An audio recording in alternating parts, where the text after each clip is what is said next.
Ko mudhara, makadzoka rini kubva kuRussia mudhara? Last week young man. Ko makadzokerei mudhara? Muno muzvinhu zvikunetsa mudhara, zvakaoma mudhara, tikutoshaya mari yekutenga kana sauti mudhara. Mfanangu kuRussia kwaibowa mfanangu. Ndakatadza kupindirana neko mfanangu. Baba, chokwadi ichochi? Mfanangu uri mfanangu wepamoyo. Mira ndikudze chokwadi mfanangu zvakaitika. Chokwadi chemachokwadi. Ndakadzingwa mfanangu kuRussia mfanangu. Kwaenda mudhara, makadzingwa basa here. Chii chakaitika? No mfanangu mandepo. Ndakadzingwa kuRussia chaiko mfanangu. Ndakapisirwa passport mfanangu negas stove mfanangu kuembassy. Mudhara, kuembassy woita gas stove? Ndakupisa mapassport? Mfanangu, ndokwakasara passport yangu mfanangu. Saka mabva madii mani? Saka nyaya yacho ndeyei mudhara? Chinzwa mani. Ndakati ndarova gonyeti rangu mfanangu. Ndasvika pane chimwe chibhawa mfanangu. Ndabva ndaona kavasikana vanotengesa nyama vakamira queue mfanangu.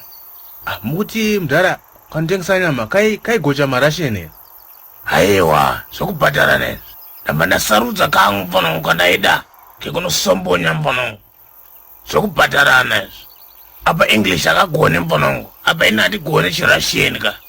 Ndabva ndakati nyora pasi ka price yako all night yese yatikutsemurana nasi usiku wese. Kabva kanyora mfanangu 10 euro mfanangu basi. Tiri mugonyeti mfanangu.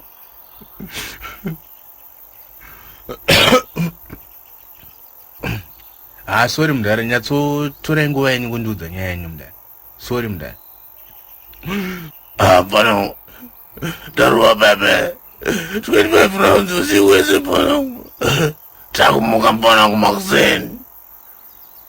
Tikuona chibepa chacha mfanangu chakanyorwa 100,000 euro mfanangu. Mudhara, 100,000? Munoiwana kupi mudhara? Ndakabva ndabirwa truck mfanangu. Ndakabiwa zvese nematayi mfanangu nedhizili ndakabiwa truck mfanangu.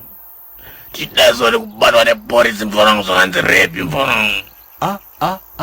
Mudhara, inga makapindana nema1, makapindana nemoto mudhara. Maiwe.